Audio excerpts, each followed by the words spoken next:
Oi pessoal, tudo bem? Hoje eu vim trazer um assunto aqui que gera muitas dúvidas aí entre as meninas que estão tentando engravidar, que é sobre o muco cervical.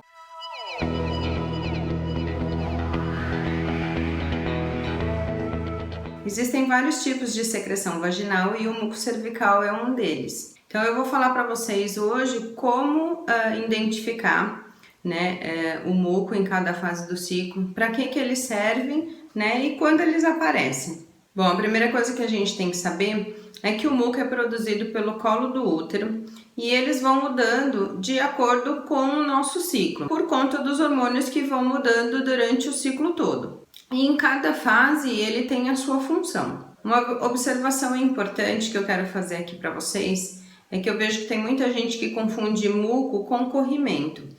O muco é uma secreção natural do nosso corpo, vocês vão ver aí mais pra frente que ela ajuda a gente, em cada fase do ciclo ela tem a função certinha. Normalmente não tem cheiro, não arde, não coça, então é pra ser natural.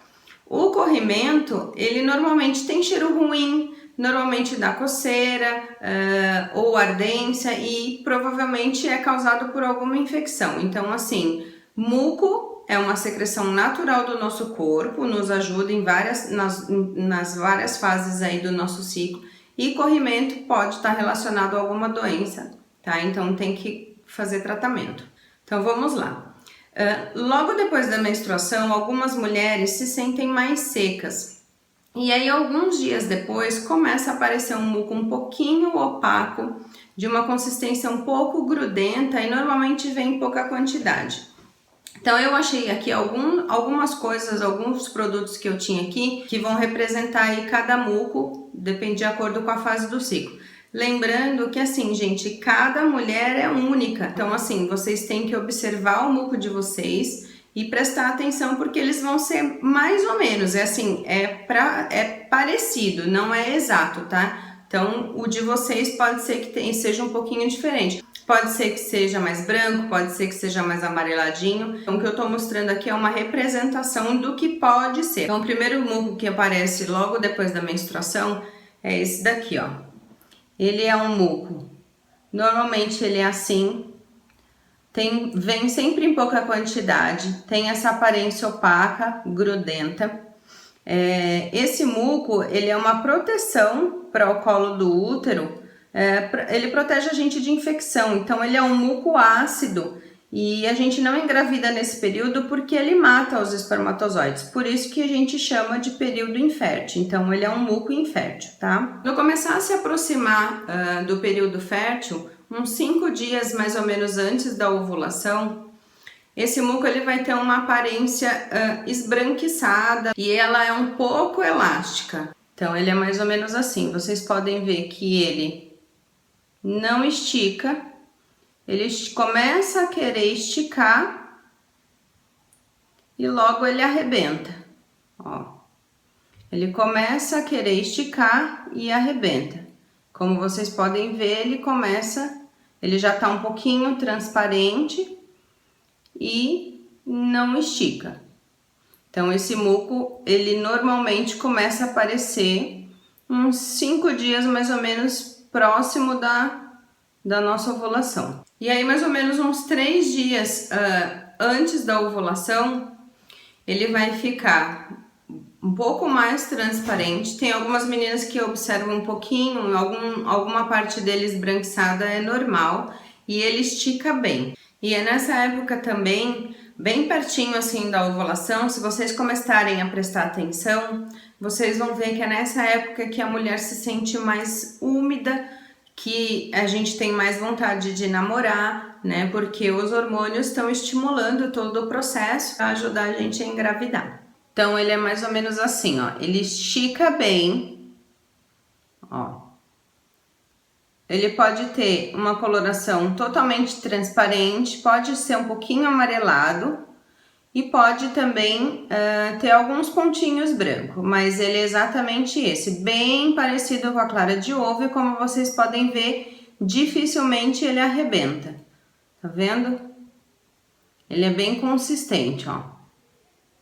Então esse muco é aquele que a gente é o famoso clara de ovo. Então quando vocês verem que esse muco tá aparecendo, agarra o maridão aí, começa a namorar, porque esse muco é o que a gente chama de muco do período fértil.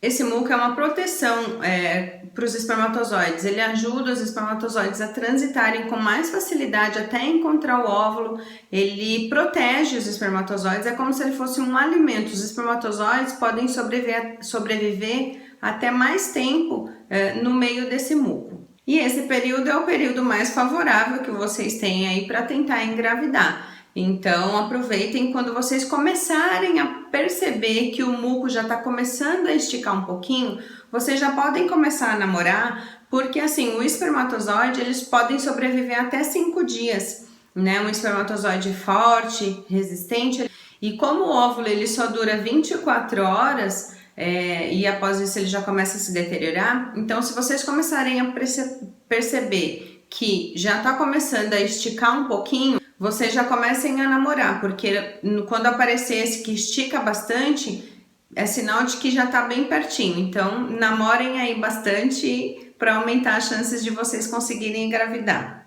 E aí depois da ovulação, a gente tem um muco bem parecido com o primeiro, só que ele tem uma consistência um pouquinho mais cremosa e normalmente ele vem assim em maior quantidade. Ele é mais ou menos assim, ó. Parece com um creme mesmo hidratante. E esse muco pode ser um sinal de que você ovulou, porque ele aparece por conta do aumento da progesterona. E é a progesterona que é responsável pelo aumento do endométrio, para que se o óvulo for fecundado, ele possa se fixar nele. Então assim, meninas, é o que eu falei, cada mulher é única, né? E então é mais ou menos uma ideia para vocês terem. Então eu acho que essas coisinhas que eu usei aqui representa bem os mucos. Eu usei creme, pomadinha. Eu vejo que tem muita gente que fala, não, eu não tenho esse muco e tal. Todas nós temos. Às vezes eles ficam muito lá dentro e não chegam a sair. Então assim, uma dica legal para vocês é comecem a beber bastante água, se hidratem bastante, que vocês vão ver que a produção do muco vai aumentar. Então é isso, pessoal, eu espero que eu tenha conseguido aí explicar um pouquinho, né, para vocês esse mistério aí dos mucos. Eu também não sabia, mas nesses 7 anos aí de tentante eu aprendi um pouquinho e levei um tempinho para eu conseguir, né, identificar cada um deles. Então vão testando, vão prestando atenção, que aí uma hora vocês vão conseguir entender como é o ciclo de vocês. Então eu espero que vocês tenham gostado. Se alguém ainda ficou com alguma dúvida, pode escrever aqui embaixo nos comentários que, se eu puder ajudar, né, eu vou responder para vocês. E curtam o vídeo, né, se vocês gostaram. Compartilhe, porque essa é uma dúvida de muita gente, né, tem bastante gente aí que não sabe. E se inscreva aqui no meu canal. Então, no próximo vídeo eu tô pensando em fazer, falando sobre o período fértil, como calcular o período fértil. Se vocês acharem interessante, escreve aqui embaixo para eu poder falar, né, sobre isso, ou se vocês tiverem alguma outra sugestão, então é só escrever aqui embaixo nos comentários, tá bom? Então, no próximo vídeo a gente se vê. Um beijo e até mais. Tchau!